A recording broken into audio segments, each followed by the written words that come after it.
Thank you, Professor Taylor, for your kind introduction. Thank you, Dr. Williams and the Women's Gender and Sexuality Studies Program and Steering Committee for their work in reviewing nominations and hosting this wonderful event. And to WGSS Executive Aide Devora Dott, who is a fellow dancer. For those of you who don't know, Devora is an incredible belly dancer, and she's also a founding member of Amalgam, ETSU's student and alumni dance company. Thank you to Professor Karen Brewster for nominating me and gathering letters of support. Thank you to those who wrote letters of support. I really appreciate everyone's time and thoughtfulness. And I am truly honored to be recognized alongside Dr. Lewis this evening. Dr. Williams asked Dr. Lewis and me to share a bit about our professional and personal life journey. So here goes. I have been in a lifelong romance with dance. Sorry, David. It started when I was 3 years old. My mother took me to my first dance class, and that was that. I was hooked.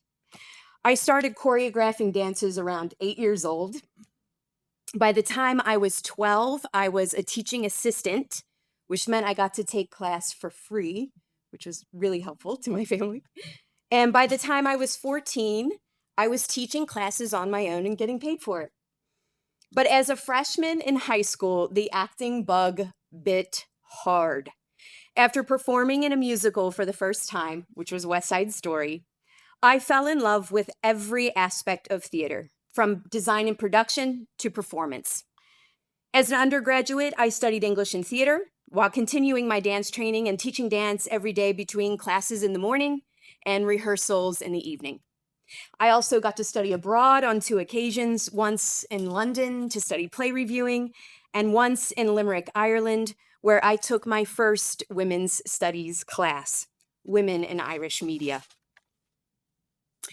You know that feeling when you're young, like you're gonna live forever? I imagine, rightly or wrongly, that for some people, that feeling of invincibility gradually fades away, and awareness of your own mortality becomes increasingly apparent with age. For me, that shift occurred in an instant in 1999 when my mother suffered a life-threatening brain aneurysm. It is a singular moment that has shaped my identity. Dance, a constant in my life, couldn't shake me out of my depression. I didn't want to dance anymore. While my mother lay in a hospital bed for months, unable to walk, feed herself, speak more than a sentence or two before needing to sleep, all I wanted to do was lay in bed at home. With the help of my best friend and supportive family members, and to be completely transparent, prescription medication, no shame, I managed to finish my professional internship at Ensemble Theater of Cincinnati, creep out of the fog I was living in, and somehow earn a place in graduate school. In 2003, I earned my MFA in theater performance from the Chicago College of Performing Arts at Roosevelt University. It was a multifaceted program that incorporated acting, movement, dance, musical theater, comedy and character, voice and diction, and more. During this time, I met the love of my life, Dr. David William Harker, although we were just friends for a good while. Coincidentally, or perhaps not, it was when we fell in love that I started seriously dancing again. I completed teacher training from Fred Astaire Studios on Michigan Avenue in the heart of downtown Chicago and taught ballroom dance there. On May 5th, 2006, David defended his dissertation, and on May 20th, we got married. We honeymooned abroad for a couple of months, and in August of 2006, we moved to Johnson City, Tennessee, so he could start a tenure-track position in the Department of Philosophy here at ETSU. At orientation for new faculty, David met Herb Parker, who was starting as an assistant professor in acting. David and Herb got to chatting, and David mentioned me and my work. And Herb generously extended an invitation to the theater program's pizza party meet and greet. New in town, not knowing a soul, we excitedly went in search of friends and opportunities.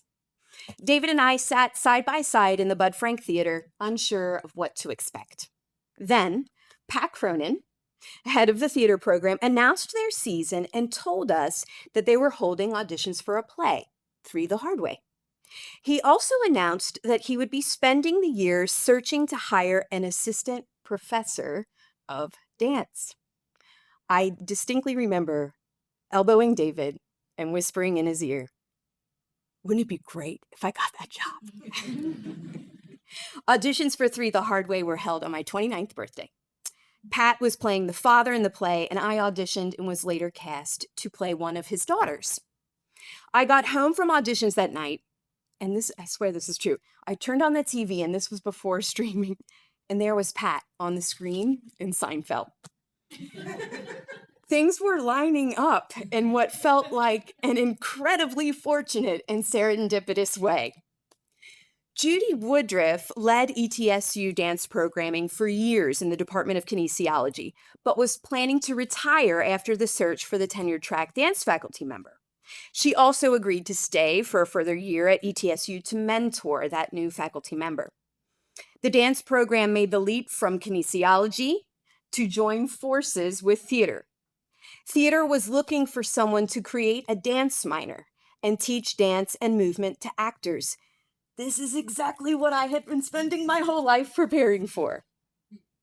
Helping acting students learn dance would make them more competitive at auditions, but more generally, there was a desire to improve the ways in which they moved on stage. Actors don't just deliver lines from a script and sing in time with the score. They communicate by how they extend their arms, tilt their head, slouch, stand up straight. Movement is as central to performance as anything. The theater program's desire to teach movement to actors was well motivated. I got the job. Today, the program is home to dance minors with a wide variety of majors: nursing, exercise science, anthropology, psychology, and more, in addition to theater majors looking to gain more experience in dance and theater movement. Our dance minor program offers opportunities for anyone interested in dance, from beginning enthusiast to advanced dancer. This makes for a broad range of students entering the dance studio. Some have years of dance training, while others have little to none. Although beginner courses are offered and students with previous dance training can forego those courses, there still remains a mix of newer and more advanced dancers in the same class. This creates an exciting and dynamic learning environment. I've noticed a trend amongst these students. There are theater kids and there are dance kids. In other words, there are students who spent their youth acting in school plays and taking part in forensics and debate competitions. Then there are students who spent their youth in a dance studio, preparing for dance competitions and recitals. Perhaps because there simply aren't enough hours in the day, most theater kids didn't have the opportunity to receive much dance training and vice versa. Of course, this is a generalization, but I often observe how much students grow as performing artists once they analyze the principles of both acting and dance and discover how deeply the two art forms can intertwine. Bridging the theater and dance worlds by preparing actors to become better movers and dancers, I also regularly encounter wonderfully trained dancers. I see you back there, whose dancing would benefit from acting technique. I really love working with actors. I appreciate their ability to be emotionally vulnerable and available. I think this vulnerability and openness is something that dancers can learn from. Equally, I love working with dancers. Their discipline and dedication sets the bar for everyone in the room. And it has been fascinating to see these students interact. I always take a deep breath on the first day of class and hope that students are willing and able to release any competitive urges and work together as an ensemble. I have been incredibly fortunate to watch, time and again, actors and dancers share with each other what they know. They give freely their time, training, and talent. This juxtaposition has also created some interesting collaborations, sparking creative ideas and problem solving. Over the last 20 years, I've had the pleasure of helping students connect with their bodies in a wide variety of showcases, plays, musicals, concerts, and films. We've recreated the infamous lift from Dirty Dancing, moved through the stacks of shared library for a dance film, and performed at fringe festivals in Cincinnati and New Orleans. I've supervised students on their senior projects who have produced some incredible choreography of their own, rich in storytelling and profound in expression. We've danced tap, jazz, ballroom, ballet, and to my surprise and delight, aerial dance. My former colleague, Dr. Delbert Hall, spent much of his career as a master rigger. It was his idea, early in my tenure at ETSU, to plan a summer aerial dance workshop for ETSU students and community members. We invited noted aerialists to lead the classes. The workshops proved popular, and soon the incomparable Jen Kintner and I were offering aerial classes as part of the dance minor. They filled fast. Aerial dance has enjoyed significant growth in our region, with private studios being founded and many public performances. So much of our dancing has been original choreography, and I still get a thrill looking over the cast for a new dance and thinking about what movements will make the best use of their talents and experience, and what will enable them to shine on stage. We have danced at ETSU, and we have moved.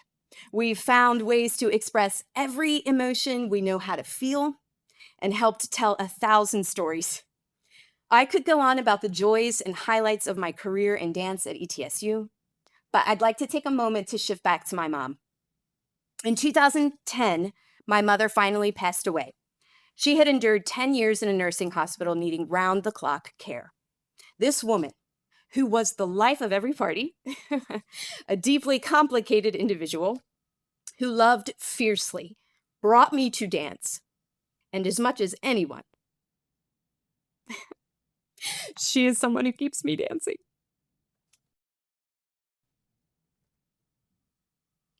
I learned from my mother's experience that if I have my health, I have everything. And I have spent my adult life working with students, yes, to teach them dance technique, but also to impart the idea that quality of life matters so very, very much. Theater and dance are indispensable means of improving our quality of life. The health benefits physically, mentally, emotionally, spiritually abound. Theater and dance enable us to escape the challenges and frustrations of daily life, but they also provide lenses through which we can better understand the human condition.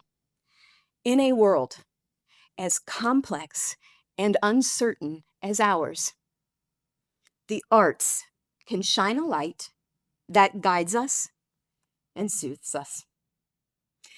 And if you can indulge me just a few moments more, I'd like to share my gratitude by saying thank you to my 3 older sisters and to my parents for their encouragement and sometimes excessive applause. My dad, uncle, and grandfather all taught at the university where I attended for undergraduate. And although their subject, accounting, is remarkably different than mine, I do feel like I stayed in the family business, so to speak, by becoming a professor. My family taught me so many, many things, and I am deeply proud of my Irish heritage, thanks to them. Thank you to my colleagues, past and present, in the Department of Theater and Dance. I learned so much from you every day, and I am honored to work alongside you. Thank you to Judy and Mike Woodruff for their continued support of dance at ETSU. Special thanks to Karen Brewster and Melissa Schaefer, fellow ETSU Notable Women recipients. Your mentorship over the last 20 years means the world. And I am so proud to have taken over as interim chair of programs that you have poured so much energy, talent, and experience into building and cultivating. Thank you all for being here tonight and demonstrating your support for Dr. Lewis and me and the Women's Gender and Sexuality Studies program. Please continue to attend WGSS events. And as everyone in the arts likes to say, you can also support by making a large financial donation. I'm sure Dr. Williams will put it to good use. Thank you to all the family, friends, teachers, mentors, and students over the years. To the students in particular, however much you feel you learned from me,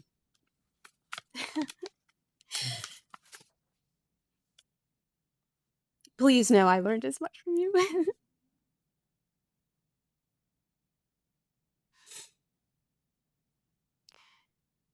And however much you've grown and been inspired by our time together, know that I've changed in the same ways. And finally, thank you to my husband, who for the last 20 years has been my biggest supporter and with whom I have the pleasure of raising our 3 beautiful children. If he would only apply himself, he also has the makings of a good dancer. Love you. Thank you.